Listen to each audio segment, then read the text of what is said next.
지금 보시는 게 이제 일반적으로 이 음양오행하고 관련되어 있는 책에 많이 나오는 그두 가지 법칙인 상생하고 상극을 설명하고 있는 이미지 컷인데, 지금 보시는 것처럼 상생은 목에서 출발하면 시계 방향으로 이렇게 돌아가고는 원의 형태를 나타내고 있고, 안쪽에 별표 모양으로 화살표로 표시하고 있는 수가 화를 극하고, 화가 다시 금을 극하고, 금이 목을 극하고, 목이 토를 극하고, 토가 다시 이게 수를 극하는 형태를 나타내다 보니까 지금 보시는 것처럼 별표의 그림을 나타내고 있어갖고, 어떤 상생하고 상극의 그림 틀을 지금과 같은 이미지 틀로 많이 설명드리고 있는데, 이런 그림은 삼라만상을 설명하는데 음양오행의 상생과 상극의 올바른 이미지 컷이 아니기 때문에 될 수 있으면 기억한다든지 아니면 사용하시는 걸 좀 자제하시고, 아까 보셨는 상생이라는 것은 이렇게 우선이 상승한다든지, 상극이라는 것은 상생이라는 건 좌선이 상승한다든지, 아니면 상극이라는 것은 우선이 하강하는 그런 모습을 나타내고 있어야 지금 보시는 것처럼 올바른 이미지 그림이 되기 때문에, 좌측에 있는 좌선이 상승하는 상생 그림하고 우선이 하강하는 상극 그림하고 두 개가 합쳐져야만 원리의 어떤 그런 것들을 잘 설명하고 있기 때문에 두 가지 어떤 기본 이론들을 잘 이렇게 합체를 시키면 원안에 태극 모양이 흘러가는 것들을 느낄 수가 있기 때문에 이 음양오행 가지고 우주 삼라만상을 설명하고 있다고 이렇게 이야기를 합니다. 앞에서도 잠깐 설명드리는 것처럼 이 음양오행에 관련된 것들은 일일이 다 책을 보고 설명하면 훨씬 더 시간도 많이 걸리고 힘이 들 수가 있기 때문에, 지금 보시는 것처럼 손바닥이라는 또는 장결도라고 하는 그림과 같은 이런 손 모양을 가지고 음양오행을 설명하는 것이 훨씬 더 이해도 빠르고 쉽게 접근할 수가 있기 때문에 꼭 반드시 손 모양을 가지고 잘 숙지하시길 바랍니다. 그리고 지금 보시는 것처럼 손바닥을 피셔갖고 이때는 반드시 왼손바닥을 피셔갖고 왼손바닥의 네 번째 손가락 마디 끝 이쪽이 쥐띠를 뜻하는 좌에서부터 출발해갖고 시계 방향으로 이렇게 한 바퀴를 돌게 되면 12개라고 12년이 흘러가는 것을 표시하고 있고요. 지금 보시는 것처럼 천간과 지지를 이야기할 때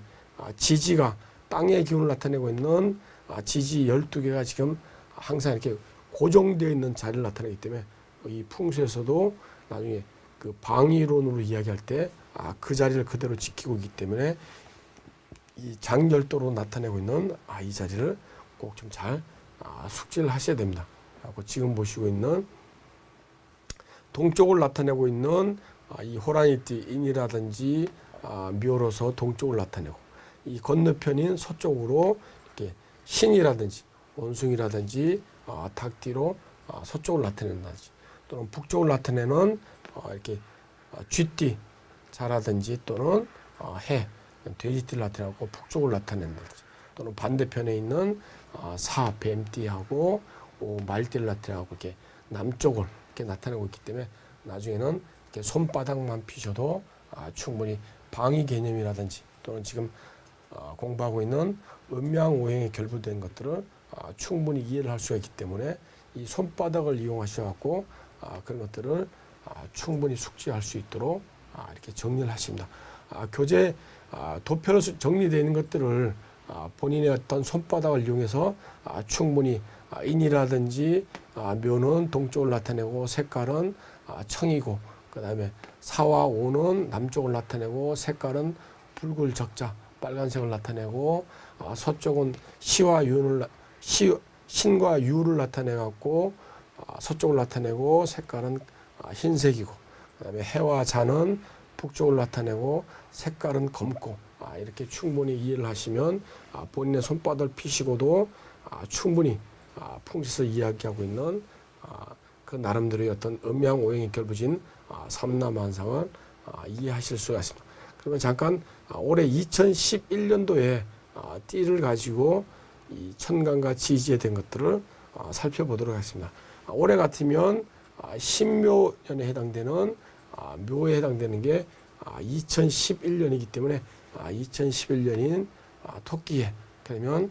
시계 방향으로 흘러가면 앞으로 올 미래에 관련되는 거니까 2012년 같으면 용띠 진에 해당되니까 이때가 2011년, 그러면 뱀띠 2013년 이렇게 되는 거예요. 그러면 이제 거꾸로 지나갔는 과거로 돌아가면 지나왔는 세월이니까 2010년 같으면 범띠 조금 더 지나갔고 손자 놈을 보니까 몇 살인지 잘 모르겠고 잘 모르겠다 라고 보면 오랜 세월이 손자가 이렇게 돼지띠라든지 아니면 쥐띠라고 생각되시면 올해가 토끼띠니까 1살, 2살, 3살, 4살, 쥐띠 같으면 4살, 5살 같으면 돼지띠, 이렇게 역으로 시계의 흐름을 역산해서 할 수가 있기 때문에 지지만 가지고도 충분히 이해하실 수가 있고요. 그 다음에 이제 여기에 천간으로 나타나고 있는 하늘의 기운이 10개이기 때문에 올해 같은 2011년 신묘년 10개인 신묘년에 신자를 쓰게 되면 다시 돌아오게 되면 11번째가 또 다시 신에 해당되기 때문에 천간 10개를 잘 활용하면 60갑자까지 60개를 갑자부터 시작되었고 개해까지 돌아오는 60개를 충분히 이해하실 수가 있기 때문에 잠깐만의 노력으로 가지고 손바닥을 이용해서 이런 천간과 지지의 어떤 돌아오는 운용이라든지 또는 60갑자에 해당되는 것들을 충분히 이해하실 수가 있습니다. 그러면 2011년 한 살인 이 김연년에서 출발해갖고 지나왔는 세월 거꾸로 돌아가면 과거로 돌아가기 때문에 이렇게 오면 이 자리가 11번째에 해당되는 11살이 해당됩니다. 그러면 11살은 뱀띠. 다시 이렇게 돌아갔고 20번째로 돌아가면 이때 양띠로 오게 되면 다시 21살. 이런 식으로 거의 뭐 그 고정되어 있는 그 진법에 따른 숫자이기 때문에 신면에 해당되는 토끼가 한 살이면 한 칸을 건너뛰면 11살, 다시 한 칸을 건너뛰면 21살, 다시 한 칸을 건너뛰면 31살, 다시 한 칸을 건너뛰면 41살, 다시 한 칸을 건너뛰면 51, 다시 한 칸을 건너뛰면 61 이라고 아까 출발했는 토끼띠 신면으로 다시 돌아왔기 때문에 61살 이래갖고 이때를 가지고 환갑이라고 얘기하는 거고, 그 다음에 이제 신묘년에서 출발했기 때문에 아까 말씀드린 천간이 10개고 11번째 만나는 건 다시 그 천간이 돌아오니까 이때가 다른 걸 안 보시더라도 보시면 신사년, 그 다음에 다시 건너뛰면 21살은 신미년, 다시 건너뛰면 31살은 신유연, 그 다음에 다시 하나 건너뛰면 신해, 다시 하나 건너뛰면 신축 50, 그 다음에 51 신축, 다시 하나 건너뛰면 신묘년이라고 61로 돌아온 것들을 충분히 이해를 하실 수가 있습니다. 지금 보시는 이제 앞에서 보셨는 5가지 오형 틀에 따라서 오형산 내지는 오행산이라고 이야기하고 있는 오행에 따른 풍수의 산 형태를 그림으로 나타내는 모습입니다. 그래서 위에서부터 보시면 목산, 목의 형태를 담았던 삼각형의 스타일로 생긴 걸 가지고 목형산 또는 목산이라고 이렇게 이야기를 하고요. 이런 산의 어떤 기운이라든지 이런 산에 보고 크게 되면 관운이라든지 또는 학자의 학문의 운을 받게 된다고 이렇게 이야기를 하고, 두 번째 화산은 마치 불이 타고 있는 형상 그런 모습을 닮았는 산을 가지고 화산이라고 이렇게 또는 화형이라고 이야기하고, 주로 높은 산 고산에서 많이 나타나게 되고 이런 산의 기운을 받게 되면 주로 예술가 내지는 종교가의 기운을 받는다고 이렇게 설명을 하고 있습니다. 세 번째로 이 토산가는 위에가 평평하게 잘리는 이런 산은 지금 보시는 것처럼 한문으로 썼을 때 마치 한일자처럼 나타난다 그래갖고 일자문성이라고 이렇게 이야기를 하고, 이런 경우에는 왕우장상이라서 주로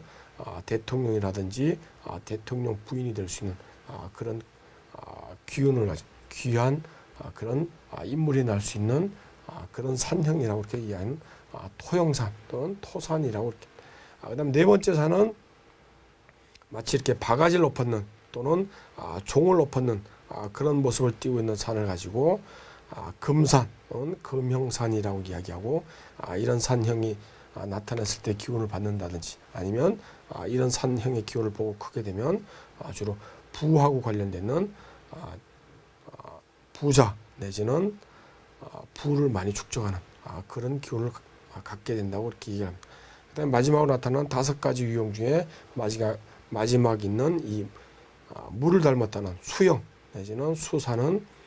우리나라 국토에 가장 많이 나타나는 그런 산형으로 뭐 종교가라든지 또는 문장가, 뭐 학자 이런 사람들이 나타난다고 하는 그런 산 유형 중에 한 가지입니다. 그러면 실제로 이제 그 산천에 나타나고 있는 산 형태를 한번 보시도록 하겠습니다. 지금 보시는 게 아까 5가지 유형에서 첫 번째로 나타나고 있는 목산, 목형산의 모습이고요. 지금 보시는 산도 마찬가지로 목형산으로 멀리서 봤을 때 어떤 갈라진 부분들이 별로 없다든지 아니면 이 골짜기를 형성하고 있는 부분이 없이 이렇게 깨끗하게 삼각형의 형태로 나타나는 것들이 다 목산의 문장가 내지는 학자의 기운을 받는다는 그런 산형의 모습. 지금 보시는 산도 마찬가지로 목형산의 모습. 자, 멀리서 보면 마치 불이 타는 듯한 그런 형상을 닮았다든지 아니면 촌에 있는 닭의 벼슬과 같은 그런 모습을 닮아 있는 이런 높은 산에 나타나는 이런 산들이 불이 타는 모습을 닮아서 화산이라고 해요. 주로 종교가 내지는 예술가에서 많이 나타난다고 하는 그런 산형의 모습이라고 지금 보시는 것 같은 이런 산들이 다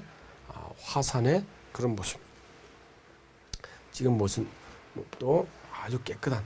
그런 우리나라 금강산의 화산 형태의 그런 모습. 지금 보시는 게 일자 문성가는 한일자처럼 쓸 수 있는 그런 산형으로 주로 왕후장상이라는 큰 인물이 태어날 수 있는 그런 산 형태인데, 지금 보시는 것처럼 이렇게 한쪽으로 조금 이렇게 찌그러져 있는 경우에는 그런 기운들이 조금 빠져나간다고 이렇게 이야기를 하고 있습니다. 지금 같은 산들이 다 토형산 또는 토산이라고 불리는 세 번째 산의 형태의 모습들입니다. 자, 이런 산들이 아주 반듯한 토산의 모습을 띠고 있는 그런 모습.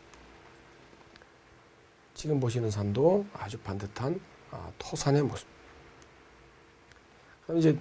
마치 종을 엎었는 또는 바가지를 엎었는 같은 이런 산 형태 산을 가지고 금산 내지는 금형산이라고 이야기하고, 이런 금산 같은 경우에는 낮게 이렇게 깔려서 산 형태가 형성이 되면 태음금성이라고 얘기하고, 좀 더 이렇게 볼록하게 솟아오르게 되면 태양금성이라고 해갖고 또 다시 음양을 가지고 이렇게 논할 때 세부적으로 이렇게 논하게 되는 것들입니다. 지금 보시는 것들이 다 태음금성의 금산의 모습들을 나타내고 있습니다. 자, 이런 거 이렇게 솟아오르는 경우에는 태양금성에 해당되는 노적봉 내지는 부봉에 해당되는 네 번째 산형의 그런 모습들입니다. 지금 보시는 산도 마찬가지로 부봉산인 금산의 모습, 바닷가에 나타나고 있는 태양금성의 모습으로 아주 반듯한 그런 모습을 나타내고 있습니다. 자, 우리나라 산에 가장 많이 나타나고 있다는 마치 물이 흘러가는 듯한 일반적으로 우리나라 산 형태의 흐름을 나타내고 있는 수산을 나타내고 있는 그런 모습. 주로 종교가나 또는 예술가에서들 덜어 나타나고 있는 수산의 모습이고, 우리나라는 수가 근본이고 간간히 목이 나타난다는 수근 목간의 형태로 수산들이 많이 나타나고 있습니다. 지금 보시는 것도 별다른 줄거리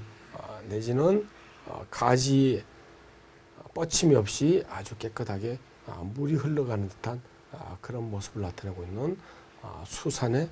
모습. 지금 사진도 수산의 형태로 산줄기가 지금 계속 이어져 가고 있는 그런 모습. 이 사진도 수산의 형태를 나타내고 있는 반듯한. 지금 사진은 이제 멀리서 보면 마치 진해가 기어가는 듯한 그런 볼록볼록한 것들이 나타나고 있기 때문에 한문 용어로 오공형이라고 이렇게 얘기하고 있는 마치 진해가 기어가는 듯한 그런 산형을 나타내고 있는 수산의 그런 모습입니다. 오늘은 여기까지 음양오행을 정리해봤습니다. 그럼 다음에 뵙도록 하겠습니다.